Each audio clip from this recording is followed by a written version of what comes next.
Secara bahasa, kata i'jaz adalah isim masdar dari kata a'jaza yu'jizu i'jazan yang memiliki arti tidak mampu atau tidak berdaya.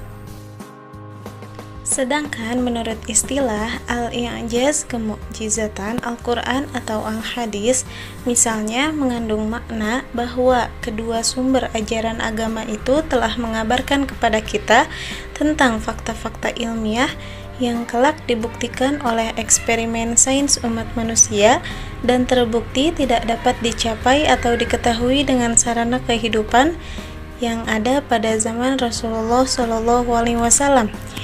Hal itu membuktikan kebenaran yang disampaikan oleh Nabi Muhammad SAW. Nah, sudah disebutkan bahwa arti i'jaz itu adalah sesuatu yang melemahkan dan pelakunya itu adalah mu'jiz. Nah, dari situlah terbentuk kata mu'jizat. Nah, jadi secara umum mukjizat itu adalah sesuatu yang melemahkan atau membuat kita tidak mampu, membuatkannya tidak mampu. Nah, seperti mukjizat yang sering dipahami oleh kita sejak kecil nih, sebagai apa? Sebagai sesuatu yang luar biasa yang dimiliki oleh seorang nabi dan rasul yang diberikan dari Allah Subhanahu wa taala. Tadi kan telah disebutkan dalam bahasa bahwa kata i'jaz itu dari a'jaza yu'jizu i'jazan, yang isim fa'ilnya itu adalah mu'jiz yang artinya melemahkan sesuatu atau sesuatu yang melemahkan. Nah, di sini maksudnya apa? Yang tadi disebutkan bahwa mukjizat itu sesuatu yang dimiliki oleh nabi. Nah, sebagai senjata untuk apa? Untuk mempercayai orang-orang yang tidak mau mengimaninya. Contohnya seperti apa? Contohnya seperti Nabi Musa yang dapat membelah lautan dengan pedangnya, ya, dengan tongkatnya. Nah, dan yang kedua ada lagi Nabi Isa. Nabi Isa dapat membangunkan orang sakit atau menyembuhkan orang sakit, bahkan dapat menghidupkan orang yang sudah mati. Nah, hal tersebut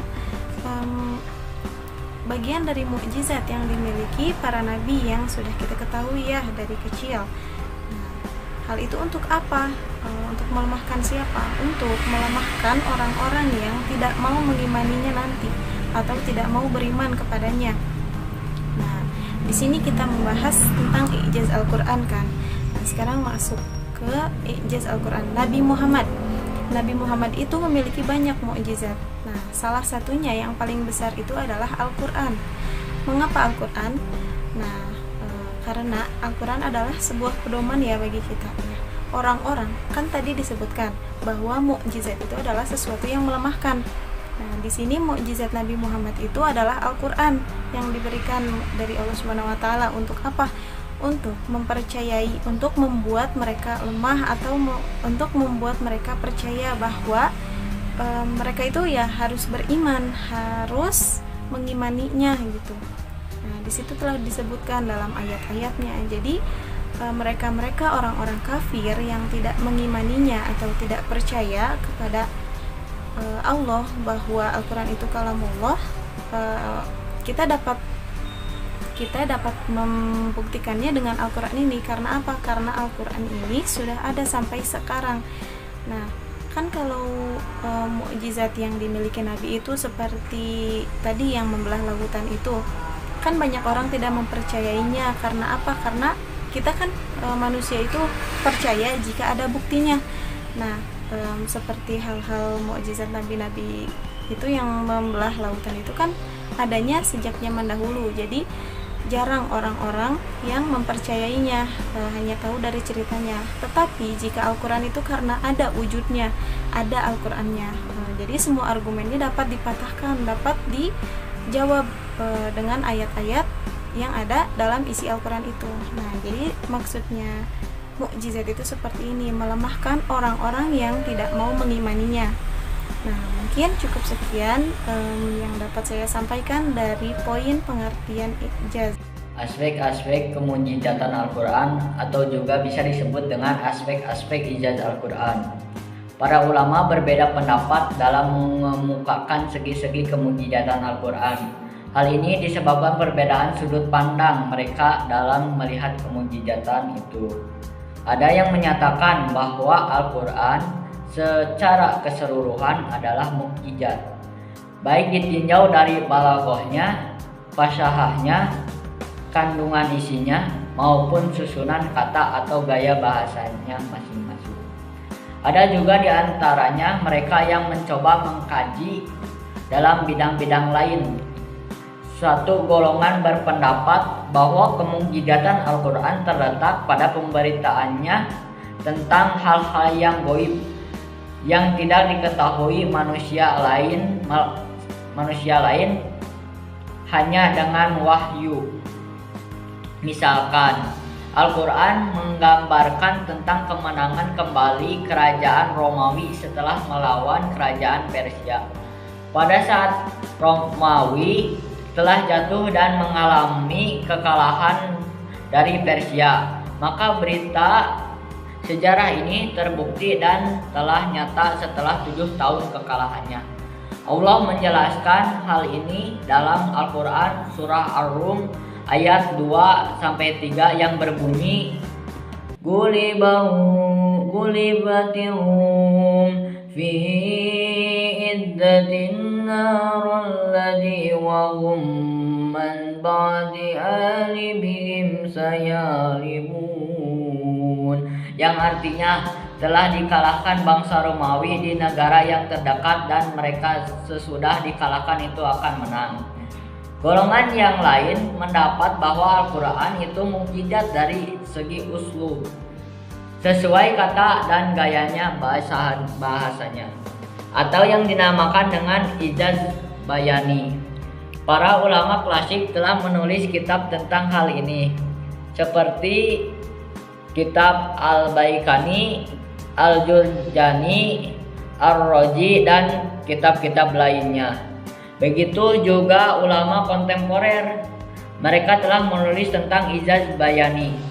Di antaranya Mustafa Shodiq Ar-Rafi, Syahid Qutb dalam karyanya At-Taswir Al-Fani fil Quran serta tafsirnya yaitu Fi Zalalil Al-Quran, dan Muhammad Abdullah Daraz dalam karyanya yaitu An-Nabal Azim. Ada ulama lain yang menyatakan bahwa kemukjizatan Al-Quran itu terletak pada isi kandungannya, yaitu syariat yang dibawa oleh Al-Quran, atau yang dikenal dengan istilah ijaz tasri, seperti tulisan Muhammad Rashid Ridho dalam bukunya yaitu Al-Wahyu Al-Muhammadi, dan makalah yang ditulis oleh Muhammad Abu Jurrah dalam majalahnya yaitu Al-Muslimin dengan judul Syariatul Quran Dalilun ala annahu min Allah. Pada masa sekarang muncul bentuk baru dari kemukjizatan Al-Quran, atau dengan istilah ijaz ilmi. Dalam Al-Quran berisi isyarat-isyarat ilmiah yang banyak memperhatikan dan mempelajari ijaz ini adalah ahli biologi, kimia, dan lain-lainnya. Menurut Imam Zarqani dalam bukunya yaitu Manahilul Irfan fi Ulumul Quran, berikut menjelaskan ada 4 macam ijaz Al-Quran. Penulis di sini ingin menjelaskan beberapa ijaz atau mukjizat Al-Quran yang terpenting. Di antaranya adalah yang akan dijelaskan oleh rekan saya Ibnu. Aspek-aspek ijaz Al-Quran. Di sini ada 3 aspek. Yang pertama yaitu ijaz lughawi, yang kedua ijaz al-ilmi, dan yang ketiga ijaz at-tashri'. Yang pertama ijaz lughawi, yaitu kemukjizatan Al-Quran yang ditinjau dari aspek ketatabahasaan. Al-Quran memiliki banyak kemukjizatan dalam hal ketatabahasaan. Di antaranya, Al-Quran memiliki keseimbangan dalam hal penggunaan kata. Contohnya, pada kata al-hayah dan al-maut di Al-Quran sama-sama disebutkan di dalamnya sebanyak 145 kali. Lalu Al-Quran memiliki bahasa yang indah. baik dari bentuk lafaz maupun dari segi makna atau kandungan di dalamnya. Lalu Al-Quran terdapat banyak ayat-ayat yang susunan bahasanya sederhana tapi memiliki kandungan yang luas, memiliki kesesuaian dengan akal, perasaan, serta fitrah manusia, sehingga cenderung mudah dipahami dan diterima.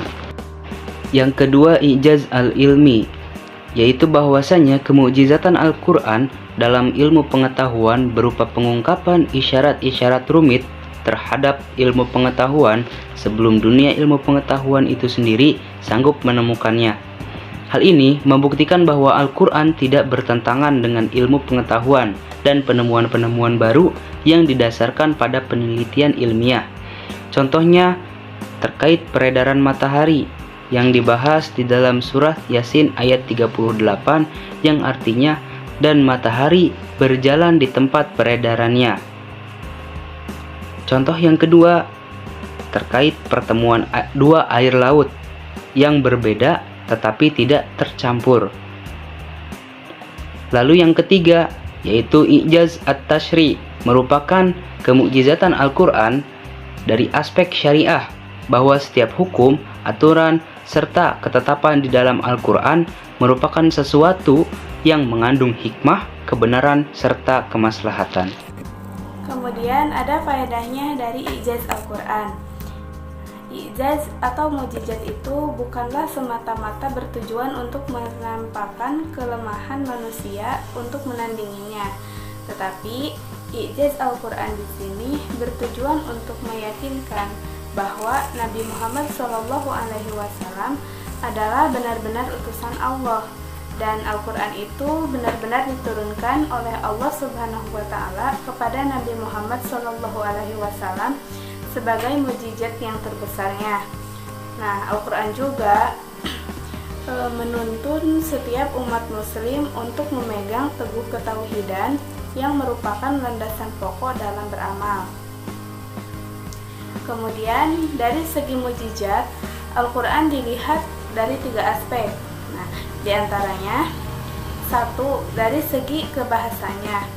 Nah, di sini memperlihatkan kefasihan dan menggunakan kata dan kalimat yang lebih lembut, indah, ringan, serasi, dan kokoh, serta melalui sastra yang paling baik dan mudah untuk dipahami.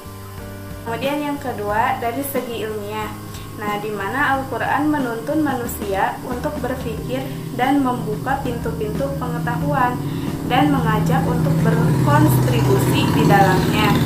Kemudian yang ketiga, dari segi syariat. Nah, di mana Al-Quran merupakan dustur tasyri' atau sistem perundang-undangan paripurna yang membangun kehidupan manusia di atas dasar konsep yang paling tinggi dan mulia, sehingga terciptalah kehidupan yang adil dan sejahtera. Al-Quran juga menetapkan hukum tentang hubungan internasional antara kaum muslimin dengan negara tetangganya atau dengan mereka yang mengadakan perjanjian damai atau mu'ahad. Begitu pula dengan kekuasaan legislatif dalam sistem pemerintahan Islam. Itu juga diatur dalam Al-Quran. Kemudian Al-Quran juga telah menetapkan perlindungan terhadap daruriyah al-khamsahatu atau bisa disebut sebagai 5 kebutuhan primer bagi kehidupan manusia. Nah, diantaranya yaitu jiwa, agama, kehormatan, harta benda, dan akal. Kemudian menerapkan hukuman-hukuman yang tegas pada poin-poinnya. Nah, sehingga dapat dikenal dalam fikih Islam itu sebagai hukum jinayat dan hudud. Al-Quran sebagai mukjizat menunjukkan kepada kita tentang kebenaran Nabi sebagai seorang Rasul dengan memperlihatkan kelemahan orang. Nah, kemudian ada beberapa fungsi mukjizat yang dimiliki Al-Quran. Nah, diantaranya adalah 1. Bukti kerasulan Nabi Muhammad SAW membuktikan dan mengukuhkan kebenaran kenabian. Di setiap pengakuan kenabian mestilah disertai dengan kemampuan melakukan mukjizat. Kemudian yang kedua, bukti kebenaran Al-Quran. Fungsi penting dari mukjizat Al-Quran adalah membuktikan kebenaran Al-Quran itu sendiri sebagai kalam Allah Subhanahu wa Ta'ala. Kemudian Kemudian yang ketiga adalah menguatkan keimanan terhadap Al-Quran. Nah, yang berimplikasi langsung terhadap elemen keimanan yang lain. Kemudian yang keempat adalah melemahkan musuh-musuh Nabi. Nah, ini mukjizat yang sangat penting yang harus dimiliki oleh seorang Nabi. Nah, misalnya, salah satu fungsi mukjizat adalah melemahkan musuh-musuh Nabi yang ingin menyesatkan umat.